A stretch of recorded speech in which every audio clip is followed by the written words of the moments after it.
Le projet renforçait la résilience et l'engagement des communautés pour prévenir et répondre à l'extrémisme violent dans les pays du corridor Atlantique Bénin, Côte d'Ivoire, Ghana, Togo et au Burkina Faso, connaît de nouvelles bénéficiaires dans la région des savanes.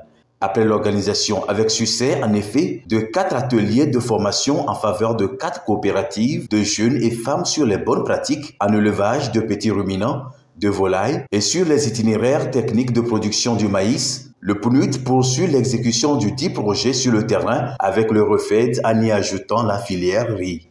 Pour rappel, cette initiative est mise en œuvre grâce à l'appui financier de l'Australie, la coopération allemande, les ambassades du Danemark et de la Norvège au Ghana. Le développement de cette filière devrait contribuer au renforcement de l'autonomisation socio-économique et même la résilience socio-économique des principales actrices pour notre soutien, pour non seulement le renforcement de leurs capacités techniques, mais également le renforcement de leurs capacités matérielles.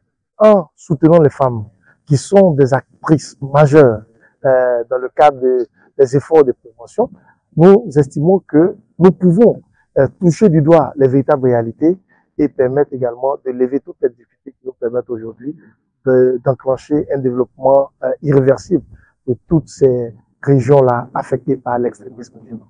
Elles sont donc 100 membres de 4 coopératives de riz, des préfectures submentionnées et des cantons frontaliers avec les pays limitrophes du Togo à se faire former pour leur résilience socio-économique dans un contexte d'extrémisme violent. Dans les faits, les coopératives Langueriliga de Tambigou, Monfante de Pogno, Kalmam de Kourienté et Monfante de Samnaba ont toutes suivi la formation sur les bonnes pratiques et itinéraires techniques de culture ou de production du riz. On a fait des groupes de travail pour permettre aux participants de réfléchir en des petits groupes afin de pouvoir présenter ce qui manque pour que nous aussi nous puissions apporter les bonnes pratiques que nous avons l'habitude de vulgariser.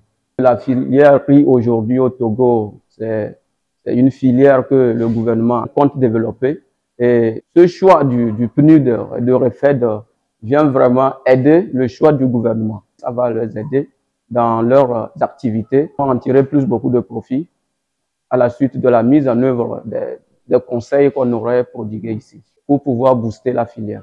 L'entrepreneuriat, l'éducation financière, la gouvernance participative et la vie coopérative, le genre et le leadership, et la lutte contre les violences basées sur le genre, ici expliquées à travers les sketchs, sont les autres modules développés aux participantes. Nous avons donné aux femmes ce qu'elles doivent comprendre par rapport au genre, par rapport au leadership, comment elles doivent conduire leur groupe. Auparavant, on pensait que c'est les hommes qui pouvaient faire certaines activités. Comme elles sont que femmes, elles peuvent faire tout ce dont elles auront besoin par rapport à cette activité et que ça devait nécessiter peut-être la présence des hommes.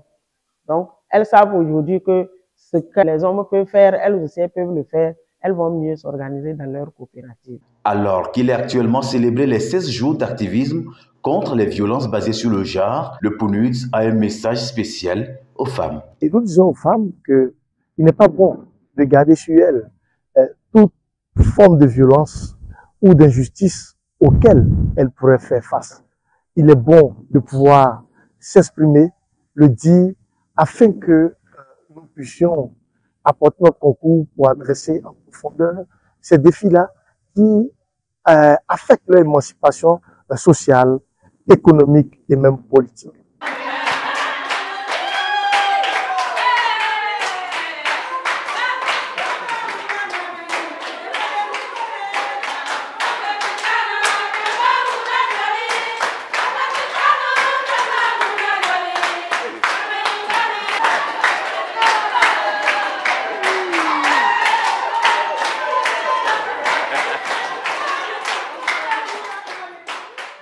Enrichissantes et instructives, telles sont les appréciations faites par ces bénéficiaires à la fin de la formation. J'ai vu que cette réunion, ça a beaucoup changé de nos mentalités. Ce qu'on ne savait pas. Maintenant, c'est qu'avant de cultiver, tu vas faire les calculs. À la fin de l'année, tu vas voir ce que j'ai fait là. Est-ce que ça va m'avantager? Si ça ne va pas t'avantager, tu vas savoir comment faire pour ne pas tomber dans les faillites. Ils nous ont montré comment, dans nos coopératives, comment on va gérer pouvoir s'entendre entre nous. Et ton mari va te libérer des jours pour que tu puisses avancer dans ton coopérative. Et il nous a parlé de femme leader. Une femme leader, c'est quelqu'un qui peut parler, faire des travaux dans la coopérative, organiser bien la coopérative et faire tous les besoins de la coopérative. Merci aux REFET et au PNUD et tous les formateurs qui sont venus nous former. Est aussi ravi de ce renforcement de capacité le chef canton de Samnaba. Je suis très content pour ceux qui ont pensé à amener ce projet. Ça va beaucoup nous aider parce que nous avons l'amour pour cultiver. Mais souvent, il y a quelque chose qui nous manque. C'est quoi? Le savoir cultiver, le savoir produire. Si aujourd'hui on est venu pour nous former, je crois que c'est une bonne chose pour nous. Ça va nous aider à quitter dans la pauvreté, surtout comme nous sommes dans les moments de séisme et violents. Ça va beaucoup nous aider. Les regards sont désormais tournés vers la dernière phase de mise en œuvre du projet en faveur de ses bénéficiaires. Elle consistera en réalité à doter toutes les chaînes de valeur formées avec du matériel adéquat pour l'optimisation de leur production.